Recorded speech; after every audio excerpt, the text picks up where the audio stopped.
Premiere Pro tutorial সিরিজে আপনাদের সবাইকে শুভেচ্ছা এবং স্বাগতম।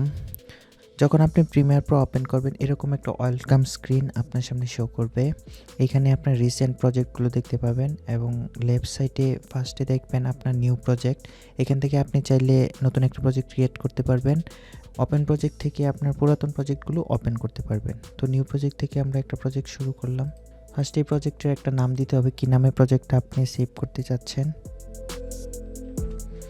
দেন প্রজেক্ট আপনি কোথায় সেভ করতে চাচ্ছেন এই লোকেশনটা এখান থেকে সিলেক্ট করে দিবেন। আমি ডেস্কটপে এখানে সেভ করতে যাচ্ছি, সিলেক্ট দেন ক্রিয়েট। প্রিমিয়ার প্রো প্রজেক্টটা ক্রিয়েট করার পর এরকম একটা ব্ল্যাঙ্ক ক্যানভাস আপনাদের সামনে শো করবে। দেখেন এখানে প্রজেক্ট প্যানেল, এখান থেকে চাইলে আপনি মিডিয়া ইনপুট করতে পারবেন। এখানে টাইমলাইন, এখানে আমরা এই মিডিয়াগুলো ছিল এই মিডিয়াগুলো একটার পর একটা অ্যাড করব। আবার এই মিডিয়াগুলো অ্যাড করার পর আমরা প্রোগ্রাম মনিটরে আমাদের আউটপুটটা দেখতে পাবো।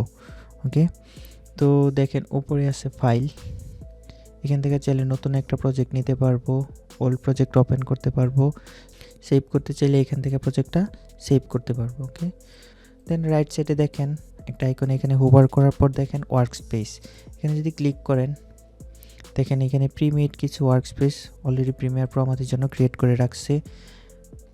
যখন কালারে যাবেন অন্যরকম একটা ইন্টারফেস, আবার যখন আপনি অডিওতে যাবেন দেখেন অন্যরকম হয়ে যাচ্ছে। তো এগুলা দেখে হয়তো মাথা অনেকটা হ্যাং মারতে পারে। তো আমরা চাচ্ছি আমাদের নিজের মতো করে একটা ওয়ার্ক স্পেস ক্রিয়েট করে নিব। নেক্সট ভিডিওতে আমরা দেখব কিভাবে একটা ওয়ার্ক স্পেস ক্রিয়েট করতে পারি। ধন্যবাদ।